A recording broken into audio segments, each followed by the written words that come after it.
हरे Krishna everyone, स्वागत है आप सभी का स्काईवे लर्निंग हब पे। तो आज हम कंटिन्यू करेंगे अपनी एमसीक्यू सीरीज और आज की इस क्लास के अंदर हम रीजन एंड असर्शन वाले क्वेश्चंस प्रैक्टिस करेंगे जो कि आपके सीबीएसई बोर्ड 2023 से 2025 के बीच में जो रीजन एंड असर्शन टाइप के क्वेश्चंस पूछे गए हैं। ठीक है, तो सारे के सारे रीजन एंड असर्शन वाले क्वेश्चंस हम यहाँ पर देखेंगे। तो स्टार्ट करेंगे फर्स्ट क्वेश्चन से। तो फर्स्ट क्वेश्चन देखिए आपकी स्क्रीन पे है, consider the function R to R. तो आपके पास एक फंक्शन दे रखा है जो कि आर टू आर डिफाइंड है और f x equal to x cube. तो असर्शन कह रहा है f x is one function. तो आपको यहाँ पर चेक करना है कि एक्स क्यूब वाला जो फंक्शन है ये वन है या फिर नहीं है। तो इसके लिए क्या करते हैं, एक्स क्यूब एक तो पहला फंक्शन एफ एक्स दे रखा, दूसरा फंक्शन एफ बाई ले लेते हैं, बाई क्यूब दोनों को इक्वेट कर देते हैं वन के लिए। तो x cube equal to y cube जब रखेंगे तो यहाँ से x cube minus y cube equal to 0 हो जाएगा। यहाँ से एक्स माइनस बाई को आप कॉमन ले सकते हैं और ब्रैकेट में अंदर क्या बचेगा, x square plus by square. ठीक है, x square plus by square और यहाँ पे x माइनस बाई आप लोगों ने कॉमन लिया, ये प्लस का एक्स वाई हो जाएगा। ठीक है, इक्वल टू 0 हो जाएगा। ठीक, तो यहाँ पर इस आइडेंटिटी के थ्रू अगर आप इसको इक्वल टू 0 पुट करेंगे तो यहाँ से आपके पास क्या मिल जाएगा, x इक्वल टू बाई मिल जाएगा। ठीक है, यानी कि ये फंक्शन तो आपका कैसा हो गया, वन फंक्शन हो गया। तो असर्शन क्या कह रहा था कि आपका फंक्शन कैसा है, वन। तो असर्शन तो आपका ट्रू हो गया। ठीक है, रीजन, अगर रीजन की बात करें क्वेश्चन नंबर 19 में रीजन क्या कह रहा है, तो रीजन कह रहा है f x is one function if codomain is equal to range. तो कह रहा है कोडोमेन जब रेंज के इक्वल हो जाती है, कोडोमेन, ठीक है, कोडोमेन और जो रेंज है आपके पास दोनों अगर इक्वल हैं, कोडोमेन और रेंज अगर इक्वल हैं तो वो वन फंक्शन होता है। बिल्कुल गलत बात है, ये तो हमारे पास ऑन टू की डेफिनेशन होती है। किसकी डेफिनेशन होती है, ऑन टू की डेफिनेशन होती है। तो यहाँ पर आपके पास जो रीजन दे रखा है वो गलत है और असर्शन जो दे रखा है वो ट्रू है। ठीक है, तो असर्शन जो है वो ट्रू है और जो रीजन आपके पास है वो फॉल्स है। ठीक है, तो आपका ऑप्शन यहाँ पर सी बनेगा। ठीक है, ऑप्शन सी क्या कहता है, असर्शन ट्रू है और रीजन फॉल्स है। क्वेश्चन नंबर 19 में के बाद क्वेश्चन नंबर 20 की बात करें तो क्वेश्चन नंबर 20 में देखिए दे रखा है कि ग्रेटेस्ट इंटीजर फंक्शन है और कह रहा है इट इज़ नॉट डिफरेंशिएबल। ठीक है, यहाँ पर लिखा है it is not differentiable at x equal to 2। तो एक्स इजिकल टू 2 पॉइंट पे ये डिफरेंशिएबल नहीं है। तो आपको पता है कि कोई भी ग्रेटेस्ट इंटीजर फंक्शन है तो ग्रेटेस्ट इंटीजर फंक्शन की अगर आपको डिफरेंशिएबिलिटी चेक करनी है तो आप लोग देख सकते हैं कि ये कंटिन्यूअस नहीं है। ठीक है भाई, फंक्शन कैसा है, कंटिन्यूअस नहीं है। और मैंने आपको एक इम्पॉर्टेंट रिजल्ट भी बताया था और आप लोगों ने पढ़ा भी होगा कि अगर फंक्शन नॉट कंटिन्यूअस है तो ये क्या इम्प्लाई करेगा, नॉट डिफरेंशिएबल, नॉट डिफरेंशिएबल। तो फंक्शन अगर कंटिन्यूअस नहीं है तो वो डिफरेंशिएबल नहीं होगा।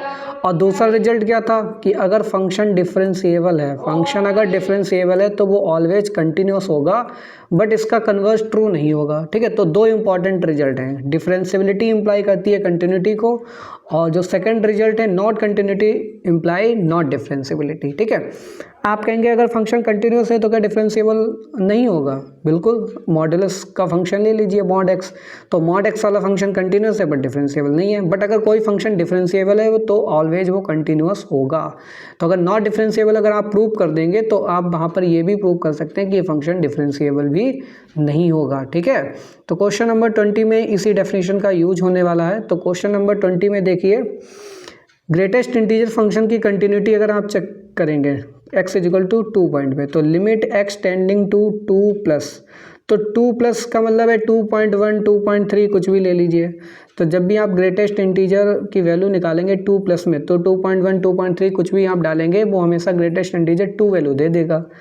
अगर आप लिमिट लेफ्ट हैंड की निकालते हैं x टेंडिंग टू 2 माइनस पे चेक करते हैं इस ग्रेटेस्ट इंटीजर की, तो ये आएगा 2 से छोटा कोई भी वैल्यू ले लीजिए, तो 1.9 ले लीजिए, 1.98 1.8 ले लीजिए। ठीक है, तो उसकी ग्रेटेस्ट इंटीजर वैल्यू क्या होगी, हमेशा 1 पे पहुंचा देगा। तो यहाँ पर दोनों क्या हैं, दोनों नॉट इक्वल है भाई। LHL और RHL क्या है, नॉट इक्वल है। तो LHL RHL जब इक्वल ही नहीं है तो फंक्शन क्या हो जाएगा, नॉट कंटिन्यूअस।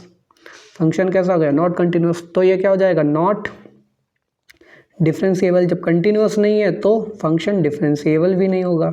ठीक है, तो यहाँ पर आपके पास असर्शन तो हो गया है ट्रू, असर्शन कह रहा है नॉट डिफरेंशिएबल, तो ये हमारे पास ट्रू हो गया।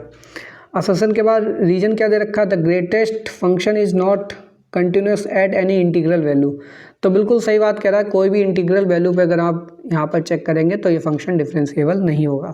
तो आपका रीजन जो था, रीजन भी ट्रू हो गया है और असर्शन भी ट्रू है, और रीजन करेक्ट एक्सप्लेनेशन है असर्शन का, ठीक है। तो यहाँ पर ऑप्शन नंबर ए सही हो जाएगा। तो इस क्वेश्चन में ऑप्शन ए सही हो जाएगा, रीजन और असर्शन दोनों ट्रू हैं और रीजन करेक्ट एक्सप्लेनेशन है असर्शन का, ठीक है। तो ये क्वेश्चन नंबर 20 था। आई होप आपको समझ में आया होगा इसके पीछे जो भी एक्सप्लेनेशन मैंने दिया है बहुत अच्छे से। अब ये आपका टॉपिक क्लियर हो गया होगा कि इंटीग्रल वैल्यू पे फंक्शन कंटिन्यूअस नहीं होगा अगर ग्रेटेस्ट इंटीजर टाइप का फंक्शन है, ठीक है।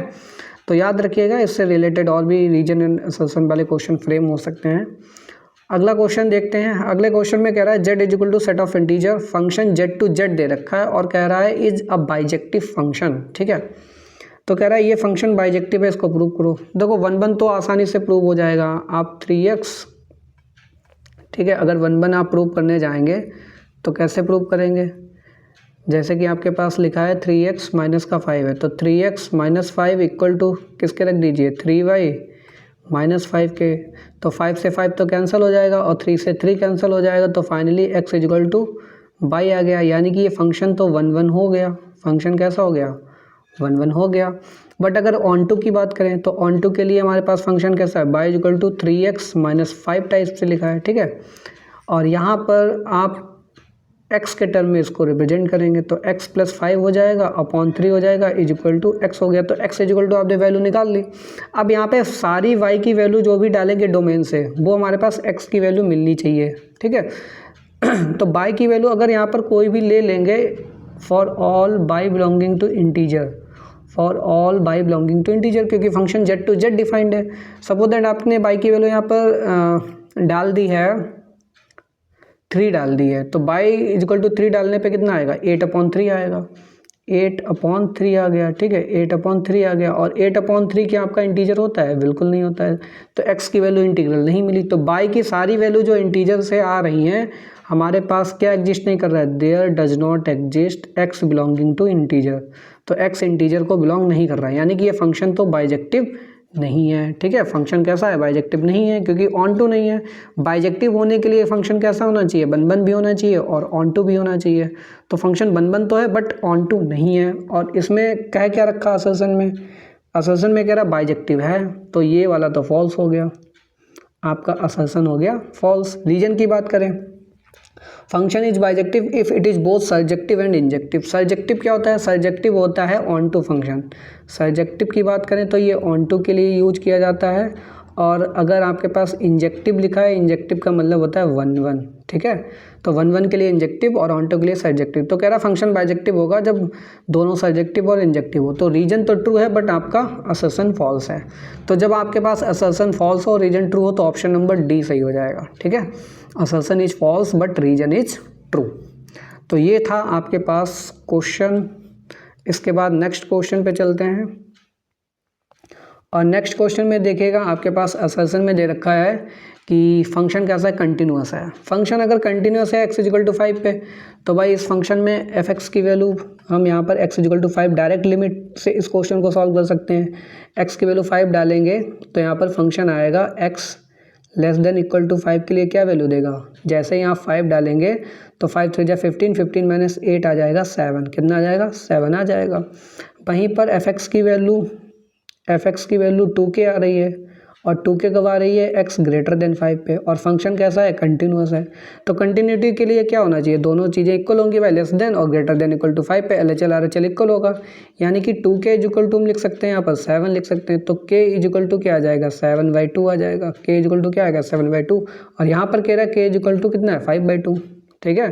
तो यानी कि असर्शन तो गलत है, k की वैल्यू आएगी 7/2, ये कह रहा है 5/2। तो असर्शन हो गया आपका गलत, ठीक है, असर्शन हो गया आपका गलत। तो असर्शन हो गया आपका फॉल्स, ठीक है, असर्शन हो गया आपका फॉल्स। इसके बाद अगर हम बात करें रीजन की, तो रीजन में क्या देखा, for a function f to be continuous at x equal to a।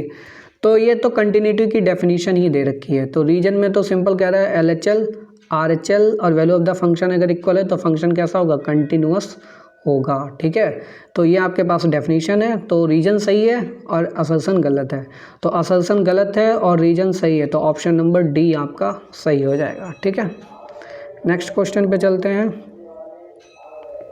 Next question में आपके पास कह रहा है, पहला वाला क्वेश्चन देखिए, डायगोनल मैट्रिक्स आपके पास दे रखी है ए इज इक्वल टू, जिसका डायगोनल है 3 5 2 3 5 2 3 5 2। बाकी एलिमेंट्स कैसे हो जाएंगे, जीरो हो जाएंगे, क्योंकि ये डायगोनल मैट्रिक्स है। ठीक है, तो डायगोनल मैट्रिक्स में केवल डायगोनल के एलिमेंट नॉन जीरो होते हैं, बाकी नॉन डायगोनल एलिमेंट क्या हो जाएंगे, जीरो हो जाएंगे। तो 3 क्रॉस 3 की ये डायगोनल मैट्रिक्स है।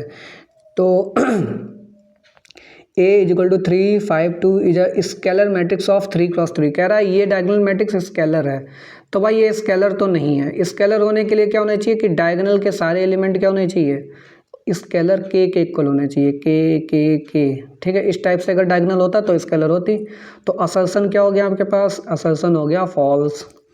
तो इसमें रीजन कह रहा है कि अगर डायगोनल मैट्रिक्स के नॉन जीरो एलिमेंट सारे इक्वल हो जाएं, बिल्कुल सही बात है, ये नॉन जीरो एलिमेंट्स जो डायगोनल के हैं अगर ये सारे के सारे इक्वल हो जाते तो ये स्केलर मैट्रिक्स बन जाती। तो रीजन तो ट्रू है बट असर्शन फॉल्स है। ठीक है, तो आपके पास यहाँ पर कह सकते हैं कि ऑप्शन नंबर डी सही हो जाएगा यहाँ पर। ठीक है, नेक्स्ट क्वेश्चन की बात करें, इसी में क्वेश्चन नंबर 20 देखिए जो आपके लिखा है। हमेशा आपका क्वेश्चन 19 और 20 रीजन और असर्शन बेस्ड होता है। ठीक है, तो इसलिए मैंने सारे प्रीवियस ईयर क्वेश्चन पेपर से ये क्वेश्चन उठाए हैं, तो वहाँ पर 19 20 आपको रीजन एंड असर्शन वाला क्वेश्चन मिलेगा। ठीक है, तो यहाँ पे क्या कह रहा है, क्वेश्चन नंबर 20 की बात करें, every point of a feasible reason of a linear programming problem is optimal solution. अब कह रहा है कि फिजिबल रीजन अगर है, सपोज दैट ये हमारे पास एक फिजिबल रीजन है, तो इस फिजिबल रीजन के सारे पॉइंट कह रहा है कि ऑप्टिमल सोल्यूशन देंगे। बिल्कुल गलत बात है भाई। ऑप्टिमल सोल्यूशन कौन से पॉइंट देते हैं, ऑप्टिमल सोल्यूशन हमारे पास कलर चेंज कर रहे हैं, जैसे कि हमारे पास एक तो ये कॉर्नर पॉइंट है, एक ये कॉर्नर पॉइंट है और एक ये कॉर्नर पॉइंट है। तो कॉर्नर पॉइंट जो हैं वो ऑप्टिमल सोल्यूशन देंगे, कॉर्नर पॉइंट्स जो होते हैं वो ऑप्टिमल सोल्यूशन देते हैं। आप कहेंगे जो फिजिबल रीजन के अंदर सपोज दैट यहाँ पे अगर कोई पॉइंट है वो कैसा पॉइंट होगा, तो वो फिजिबल सोल्यूशन तो होगा। ठीक है, फिजिबल तो सोल्यूशन है, फिजिबल रीजन के अंदर है तो फिजिबल सोल्यूशन है।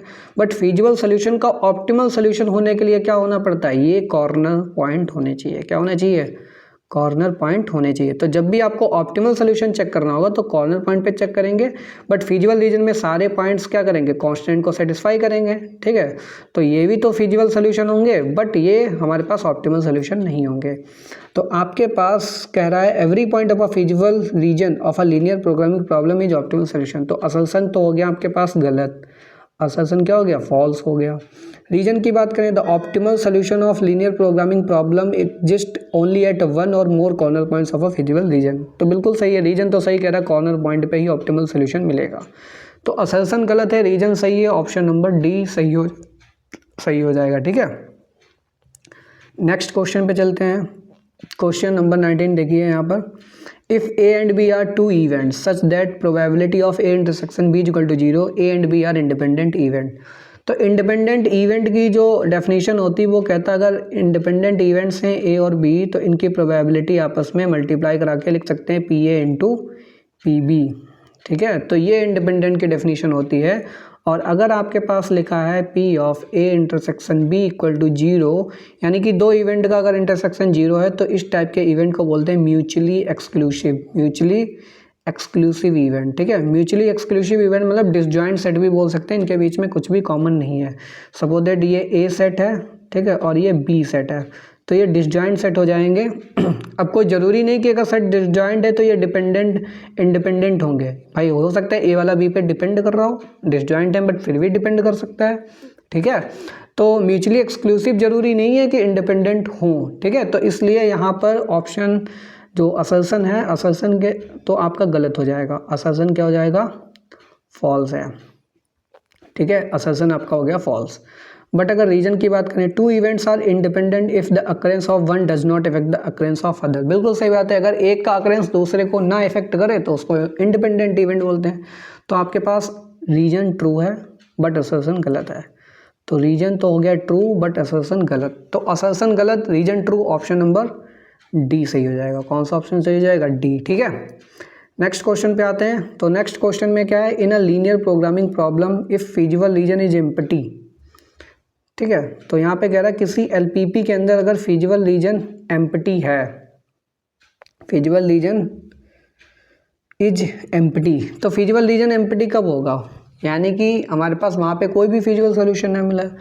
Then the linear programming problem has no solution. तो बिल्कुल सही बात है, फिजिबल रीजन अगर एम्प्टी हो जाएगा तो वहाँ पर कोई भी सोल्यूशन एग्जिस्ट नहीं करेगा। भाई फिजिबल रीजन होगा तभी फिजिबल सोल्यूशन होगा, और जब फिजिबल सोल्यूशन होगा तभी तो वहाँ पर ऑप्टिमलिटी चेक करेंगे। तो जब फिजिबल ही नहीं है तो ऑप्टिमल कैसे होगा, बिल्कुल सही बात है, ऑप्टिमल भी नहीं होगा। तो असर्शन तो हो गया ट्रू कि नो सोल्यूशन होगा। रीजन की बात करें, रीजन कह रहा है a feasible region is defined as the region that satisfies the all constant. तो कह रहा है फिजिबल रीजन एक ऐसा रीजन होता है जो सारे कांस्टेंट को सेटिस्फाई करे। तो आपके पास जो रीजन है इसमें वो भी ट्रू है, असर्शन भी ट्रू है, और रीजन करेक्ट एक्सप्लेनेशन है असर्शन का। ये बिल्कुल सही बात कह रहा है कि असर्शन में नो सोल्यूशन होगा अगर एम्प्टी है, अगर फिजिबल रीजन है और सेटिस्फाई करेगा तभी सोल्यूशन होगा। ठीक है, तो यहाँ पर ऑप्शन नंबर ए सही हो जाएगा। ठीक है, करेक्ट एक्सप्लेनेशन।